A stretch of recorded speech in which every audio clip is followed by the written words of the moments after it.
He lied to me, cost me thousands, and walked away without an ounce of guilt. But I didn't yell, I didn't sue, and I didn't forget. Instead, I played the long game, and for 6 years straight, on the same day every year, I sent him a gift. So subtle, so sinister, that it eventually shattered his marriage, his career, and his entire life. If you've ever been underestimated, or if you've ever dreamed of sweet patient revenge, you're going to love this story.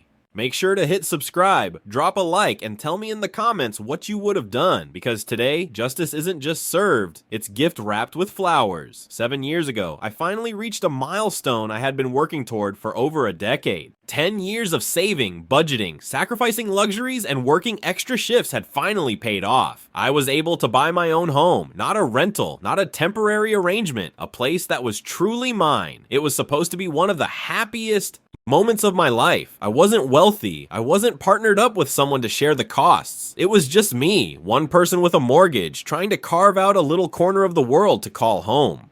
And because it was just me, I had to make compromises. A bigger house was out of the question. A detached block of land in the dream neighborhood. Way too expensive, so I searched patiently. I knew one thing for sure. I didn't want to be tied down by a strata title. For those who don't know, strata titles mean shared ownership of certain aspects of the property, like communal areas, walkways, insurance, repairs. Sounds convenient to some, but for me, a nightmare. I'm private, introverted, and I didn't want neighbors telling me what plants I could grow or what color I could paint my fence. So when I found a small property on a shared block but advertised as freehold, meaning I owned it outright, no committees, no constant meddling, I jumped at the opportunity. The real estate agent selling it was local, someone with loose social ties to my circle of friends. Not exactly a friend, but a familiar name that made it feel safer, more trustworthy. Or so I thought. About 5 months after I moved in, I got a knock at the door. It was my neighbor's landlord, asking to discuss insurance. Odd, but fine. I asked for a copy of the insurance policy so I'd have it for my records. When it came through, my heart sank. It wasn't a freehold insurance policy. It was strata. Strata. Exactly what I had worked so hard to avoid. Exactly what I had been promised I wasn't buying into. Confused, I called my lawyer. He was dumbfounded. He'd seen the same documents I had, the ads, the emails from the real estate agent. Everything pointed to freehold, but in black and white, when the actual title paperwork, it was strata. No way around it. My stomach churned. I felt cheated, deceived, humiliated. This was supposed to be my sanctuary, and instead I'd been trapped into the one thing I swore I'd never accept. Armed with proof, printouts of ads, emails where the agent himself called it freehold. I arranged a meeting with him. I laid everything out on the table, calmly, professionally. And do you know what he did? He denied everything. He refused to accept fault. He wouldn't even offer a token gesture to make it right. Not a refund, not covering legal costs, not even an apology. He looked me in the eye, saw the years of work and savings I had poured into this dream, and shrugged it off as if I didn't matter. The betrayal was sharp. We eventually went to mediation. All I asked, the one single thing I requested, was that when the time came for me to sell, his office would handle the sale for free. That's it. A small gesture. Fair. Reasonable. He refused. Instead, he offered me a $1,000 to go away. $1,000 for 10 years of my life. For my shattered dream, for the stress he had dumped on me. I refused.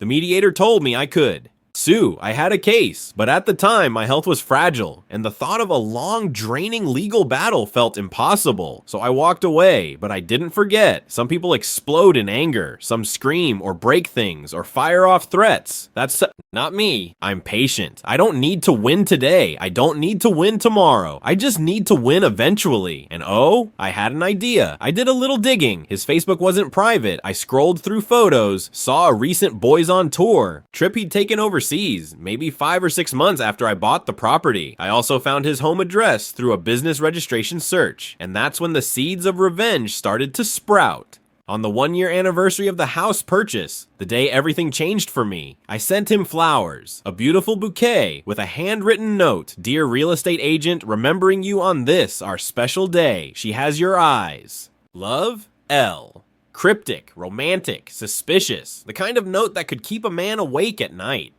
And I didn't stop. Year 2, another bouquet.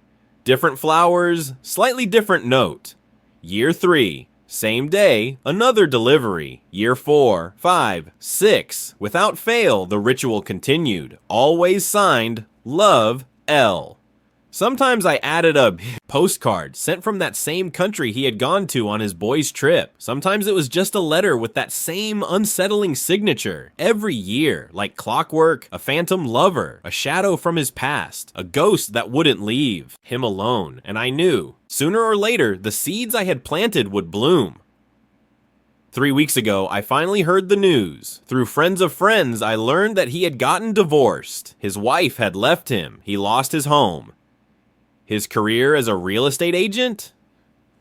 Gone. The reason? His wife discovered he had cheated on her.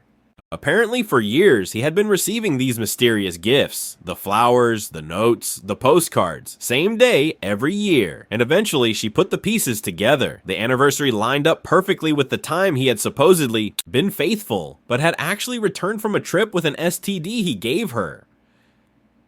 He had managed to talk his way out of it at the time, convinced her it wasn't him. She believed him, until my little reminders started arriving, until the dates matched up in her mind, until she confronted him and he admitted the truth. He lost his marriage, his home, half his retirement savings, his reputation, his business, all because I sent flowers. Do I feel guilty? Sometimes. I never set out to ruin his entire life. I just wanted him to feel a fraction of the frustration and betrayal he had forced on me. But then I remembered, this wasn't a good man. He cheated on his wife, lied about it, spread an STD. And when confronted with undeniable proof of his dishonesty in business, he doubled down and tried to brush me off like I was nothing. Karma doesn't always come quickly. Sometimes it takes years. But when it does, it hits like a freight train. And sometimes, it just needs a little push. So there it is, my slow, patient revenge. No screaming matches, no lawsuits, no dramatic confrontations, just 6 years of quiet persistence, handwritten notes, and perfectly timed reminders. And in the end, he destroyed himself. Revenge doesn't always have to be loud. Sometimes the most devastating justice comes in whispers, in patience, in time. And sometimes, karma just needs a flower delivery service. So what do you think? Was this revenge too far, or exactly what he deserved? Drop your thoughts in the comments. I want to hear your verdict. Don't forget to like, subscribe, and share this with someone who loves seeing karma at work. And remember, never underestimate a patient